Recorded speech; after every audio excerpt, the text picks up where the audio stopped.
का क्या रूट रहने वाला है? आज 39वां दिन है भारत जोड़ो न्याय यात्रा का और आज सुबह हम उन्नाव से होकर कानपुर तक जा रहे हैं। 12 बजे तक पब्लिक एड्रेस होगा राहुल जी का उन्नाव में और आज दोपहर को भारत जोड़ो न्याय यात्रा नहीं होगा। कल 22 और परसों 23 विश्राम का दिन है। 24 को सुबह मुरादाबाद से हम फिर शुरू करेंगे। मुरादाबाद, संभल, हाथरस और आगरा होते हुए 25 तारीख की रात को हम धौलपुर पहुंचेंगे।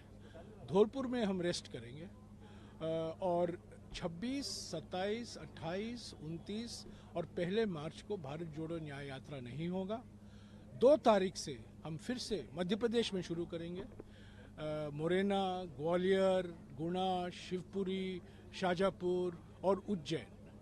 और 2 तारीख को मार्च 2 को करीब 2:30 बजे को राहुल जी का दर्शन होगा बहुत अत्यंत पवित्र श्री महाकालेश्वर मंदिर उज्जैन में। ये दूसरी बार वो दर्शन हो रहा है क्योंकि आपको याद होगा 29 नवंबर 2022 को भी वो श्री महाकालेश्वर मंदिर गए थे। सर इस दौरान इतने लंबे ब्रेक की नहीं, इसमें इस दौरान 26, 27, 28, 29 और 1 मार्च को भारत जोड़ो यात्रा को एक विश्राम दिया गया है। इसलिए क्योंकि दिल्ली में कई महत्वपूर्ण बैठकें हैं, चुनाव को लेकर राहुल जी का होना ज़रूरी है। और 27 और 28 को राहुल जी अपने जिस विश्वविद्यालय में वो पढ़े थे 30 साल पहले, कैम्ब्रिज यूनिवर्सिटी, वहाँ उनको 2 भाषण देने हैं छात्रों को। 27 को एक भाषण है, 28 को एक भाषण है। तो ये 2 भाषण लंबे समय से ये तय किया गया था, पिछले 1 साल पहले ये तय किया गया था, तो उनको वहाँ जाना ज़रूरी है 27 और 28 को।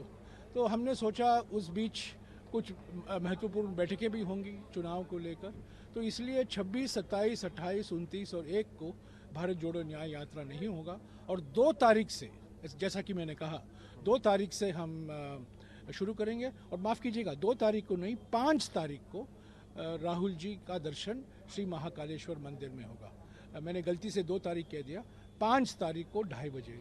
और ये पहले भारत जोड़ो यात्रा के समय उन्होंने 29 नवंबर 2022 को इसी पवित्र मंदिर में उनका दर्शन हुआ था।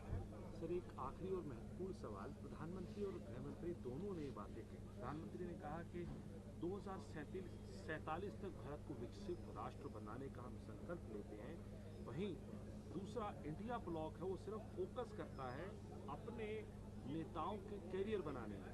साथ साथ अमित शाह ने कहा कि डायनेस्टी और डायरेक्शनलेस कांग्रेस पार्टी देश का कुछ नहीं कर सकती, भारत को डेवलप नहीं। देखिए, ये चुनावी प्रचार का वक्त है, चुनाव के मौसम में सब कुछ बोले जाते हैं। ऐसे तो आमतौर के तरीके से रोज प्रधानमंत्री और गृहमंत्री बेमतलब की बातें करते रहते हैं, बेबुनियादी इल्ज़ाम लगाते रहते हैं विपक्ष पार्टियों पर, खास तौर से कांग्रेस पार्टी पर और ख़ास तौर से कांग्रेस पार्टी के नेताओं पर। तो ये सब ठीक है, ये चलता रहता है।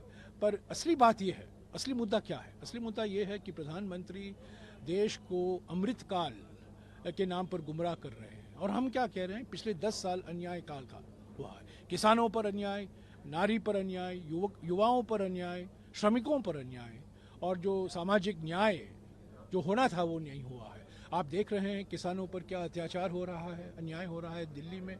आप देख रहे हैं कि पिछले 45 सालों में जो बेरोजगारी का दर है, पहले कभी नहीं हुआ करता था, और हर 2 घंटे एक युवा आत्महत्या करता। हमने देखा प्रयागराज में लाखों युवक सड़क पर आए थे पेपर लीक की वजह से।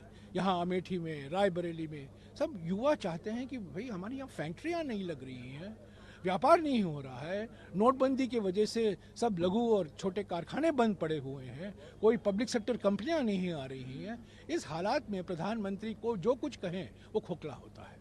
तो मैं नहीं, ये तो चुनाव के लिए कह रहे हैं, चुनाव के लिए कह रहे हैं। पर देखिए, प्रधानमंत्री कहते हैं मोदी की गारंटी, पर जब मोदी की वारंटी खत्म होती है तो मोदी की गारंटी की क्या बात है?